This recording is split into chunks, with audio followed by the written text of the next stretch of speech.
мен саған шахмат ойынын үйретемін. Шахмат ойыны біздің заманымызда 7 ғасырда Үндістан мемлекетінде ойлап табылған ойын.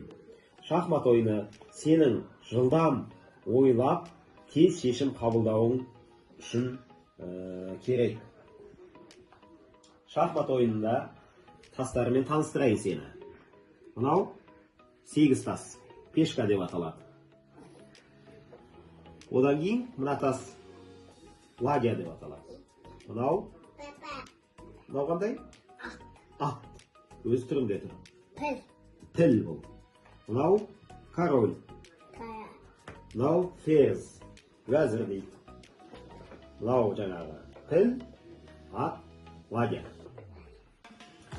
Мына пешка алғашқы жүрісінде 2 рет жүреді, болмаса 1 рет қана жүреді. Түсінді ма?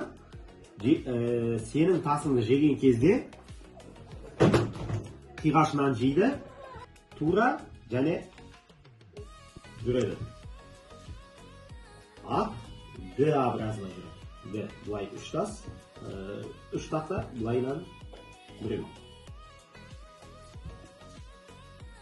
Ақта тұрғанда ақ жолақпен ғана жүреді.